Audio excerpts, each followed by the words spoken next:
പ്രിയ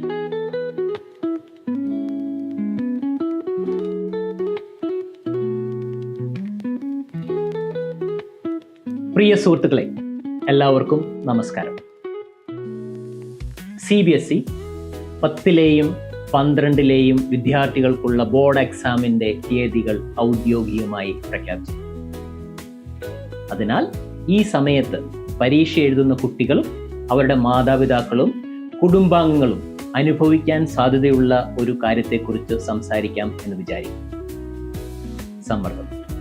പരീക്ഷ നമ്മുടെ ജീവിതത്തിൽ ഒത്തിരി സമ്മർദ്ദങ്ങൾ കൊണ്ടുവരാറുണ്ട്.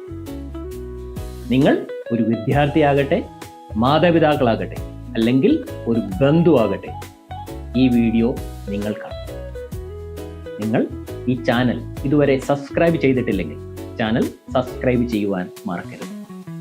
വീഡിയോ ഉപകാരപ്രദമാണെന്ന് തോന്നിയാൽ ലൈക്ക് ചെയ്യൂ, ഷെയർ ചെയ്യൂ. നിങ്ങളുടെ അഭിപ്രായങ്ങളും ടിപ്പുകളും കമൻറ്റിൽ എഴുതാൻ മടിക്കരുത്. അത് മറ്റൊരാൾക്ക് സഹായകരമാകാം. വീഡിയോയിലേക്ക് തിരിച്ചു വരാം. സമ്മർദ്ദം എവിടെ നിന്നാണ് വരുന്നത്? ബോർഡ് പരീക്ഷകൾ വലിയൊരു കാര്യമാണ്. കോളേജിലേക്കും കരിയറിലേക്കും നമ്മുടെ ജീവിത സ്വപ്നങ്ങളിലേക്കും നമ്മളെ നയിക്കുന്ന വാതിലുകൾ തുറക്കാൻ ചില പരീക്ഷകൾക്ക് കഴിയും. അതിനാൽ സമ്മർദ്ദം അനുഭവപ്പെടുക എന്നുള്ളത് വളരെ സ്വാഭാവികമാണ്. പക്ഷേ പാഠ്യവിഷയങ്ങളോ പഠിക്കുന്ന പുസ്തകങ്ങളോ മാത്രമല്ല നമുക്ക് സമ്മർദ്ദം തരുന്നത്. കുടുംബത്തിൻ്റെ പ്രതീക്ഷകൾ, അധ്യാപകരുടെ നിർദ്ദേശങ്ങൾ, സ്കൂളിൻ്റെ പ്രസ്റ്റീജ്, സുഹൃത്തുക്കളുടെ താരതമ്യങ്ങൾ, സഹായിക്കാനാണ് എന്ന നിലയിൽ വരുന്ന ബന്ധുക്കളുടെയും സ്വന്തക്കാരുടെയും അഭിപ്രായങ്ങൾ എല്ലാം ഒരുമിച്ച് നമ്മുടെ മനസ്സിന് ഒത്തിരി ഭാരം നൽകാൻ സാധ്യതയുണ്ട്. ഈ ഭാരമാണ് പലപ്പോഴും സമ്മർദ്ദങ്ങളായി നമുക്ക് അനുഭവം. സമ്മർദ്ദം പല രീതിയിൽ വരാം എന്ന് നമ്മൾ മനസ്സിലാക്കി കഴിയും. വിദ്യാർത്ഥികൾ എന്ന നിലയിൽ നമ്മൾക്ക് ഈ സമ്മർദ്ദത്തെ എങ്ങനെ നേരിടാം എന്ന് നോക്കാം.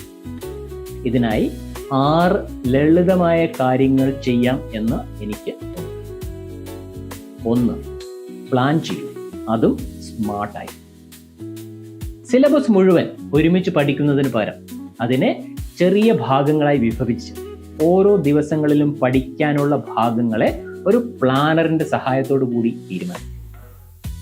നിശ്ചയിച്ച ഭാഗങ്ങളെ അതാത് ദിവസങ്ങളിൽ തന്നെ പഠിക്കാൻ ശ്രമിക്കുക. പ്രധാനപ്പെട്ട വിഷയങ്ങൾക്കും അതിലെ പ്രധാനപ്പെട്ട പോർഷനുകൾക്കും കൂടുതൽ ശ്രദ്ധ നൽകുന്നതിനും കൂടുതൽ സമയം അലക്കേറ്റ് ചെയ്യുന്നതിനും ശ്രമിക്കുക. 2. പ്രാക്ടീസ് ചെയ്യുക ലക്ഷ്യബോധത്തോടെ. പഴയ ചോദ്യപേപ്പറുകളും മോക്ക് ടെസ്റ്റുകളും ഇതിനായി നമുക്ക് ഉപയോഗിക്കാം. പരീക്ഷയുടെ ഫോർമാറ്റ് മനസ്സിലാക്കാനും ആത്മവിശ്വാസം നേടാനും നമ്മുടെ പരീക്ഷ സമയത്തുള്ള സമയം മാനേജ് ചെയ്യാനും ഇത് വളരെ ഹെൽപ്ഫുള്ളാണ്. 3. ബ്രേക്ക് എടുക്കുക. അതും ബ്രേക്കുകളെ വളരെ ഗൗരവത്തോടു കൂടി തന്നെ കാണുക. തുടർച്ചയായി പഠിക്കുന്നത് ഹീറോയിസം അല്ല, അത് തെറ്റായ ഒരു ധാരണയാണ്. 30-40 മിനിറ്റിൽ കൂടുതൽ നമ്മുടെ അറ്റൻഷനും ഫോക്കസും നിലനിർത്താൻ നമ്മുടെ തലച്ചോറിന് കഴിവില്ല. അതുകൊണ്ട് 25-30 മിനിറ്റിനുള്ള പഠനത്തിന് ശേഷം 5-10 മിനിറ്റ് ബ്രേക്ക് എടുക്കാനായിട്ട് ശ്രമിക്കും. 4. ശരീരം ചലിപ്പിക്കുന്ന ആക്ടിവിറ്റികളുള്ള ബ്രേക്ക് എടുക്കാനായിട്ട് ശ്രമിക്കും. ബ്രേക്ക് എടുക്കുന്ന സമയത്ത് ഡിജിറ്റൽ ഉപകരണങ്ങളായ ഫോണിലേക്കോ TV-യിലേക്കോ പോകുന്നതിന് പകരം ശരീരം ചലിപ്പിക്കുന്ന ആക്ടിവിറ്റികൾ ചെയ്യാൻ ശ്രമിക്കാം. ചെറിയ നടത്തം, കുറച്ച് സ്ട്രെച്ചിങ്, അല്ലെങ്കിൽ ഇഷ്ടപ്പെട്ട പാട്ടിൽ നൃത്തം ചെയ്യാം. ഇവയെല്ലാം മനസ്സിനെ റീസെറ്റ് ചെയ്യുന്നതിന് വേണ്ടിയിട്ട് നമ്മളെ സഹായിക്കും. 5. ഉറക്കം അത്യാവശ്യമാണ്.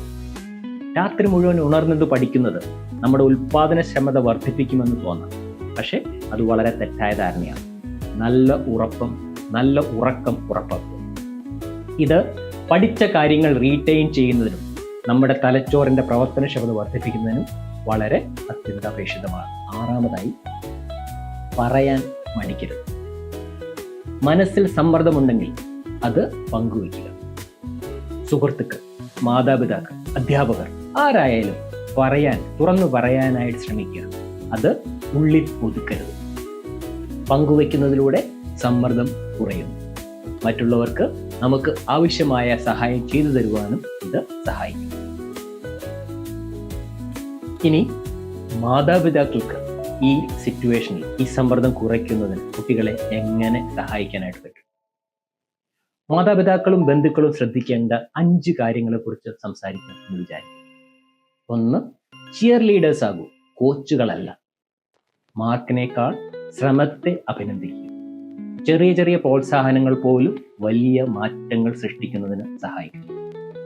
2, താരതമ്യം ഒഴിവാക്കുക. ഓരോ കുട്ടിയും വ്യത്യസ്തരാണ്. മറ്റുള്ളവരുമായി താരതമ്യം ചെയ്യുന്നത് വഴി സമ്മർദ്ദം വർദ്ധിക്കുന്നതേ ഉള്ളൂ. അതുകൊണ്ട് താരതമ്യം ഉപേക്ഷിക്കാൻ ശ്രമിക്കുക. 3, ശാന്തമായ അന്തരീക്ഷം ഒരുക്കുക. പഠന സമയത്ത് വീട്ടിലുള്ള ശബ്ദം കുറയ്ക്കാൻ ശ്രമിക്കുക. ബാക്കിയുള്ള ഡിസ്ട്രാക്ഷനുകൾ ഒഴിവാക്കാനായിട്ട് ശ്രമിക്കുക. 4, സമ്മർദ്ദത്തിന്റെ ലക്ഷണങ്ങൾ ശ്രദ്ധിക്കുക. കുട്ടി അസ്വസ്ഥനാണെന്ന് തോന്നുകയാണെങ്കിൽ സ്നേഹത്തോടെ അവരുടെ വിഷമാവസ്ഥ മനസ്സിലാക്കുവാനായി ശ്രമിക്കുക. ഇത് അവർ അനുഭവിക്കുന്ന സമ്മർദ്ദത്തെപ്പറ്റി തുറന്നു പറയുവാൻ അവരെ സഹായിക്കും. 5, മാർക്കിനേക്കാൾ വലിയവരാണ് നമ്മുടെ കുട്ടി. പരീക്ഷകൾ പ്രധാനമാണ്. അതിൽ കിട്ടുന്ന മാർക്കുകളും ഗ്രേഡുകളും പല കോഴ്സുകളിലേക്കുള്ള പ്രവേശനത്തിന് അവരെ സഹായിക്കുന്നുണ്ടെങ്കിലും അത് അവരുടെ മൂല്യം നിർണ്ണയിക്കുന്നു. ഇത് ആവർത്തിച്ച് പറയുക. നമ്മളിലും നമ്മുടെ കുട്ടികളിലും ഈ വിശ്വാസം ആഴത്തിൽ പതിയേണ്ടത് വളരെ അത്യാവശ്യമാണ്. അവസാനമായി, ബോർഡ് പരീക്ഷകൾ ജീവിതത്തിലെ ഒരു അധ്യായം മാത്രമാണ്. അതിനാൽ നമ്മൾ അതിനെ ഭയപ്പെടേണ്ട ആവശ്യമില്ല. പ്രിയ വിദ്യാർത്ഥികളെ, പരീക്ഷയെ നേരിടുവാനുള്ള ശക്തി നിങ്ങൾക്കുണ്ട്. നിങ്ങൾ വളരെ ശക്തരാണ്. നിങ്ങൾക്ക് ഈ യാത്ര വിജയകരമായി പൂർത്തിയാക്കുവാനായിട്ട് കഴിയും എന്നുള്ളത് തീർച്ചയാണ്.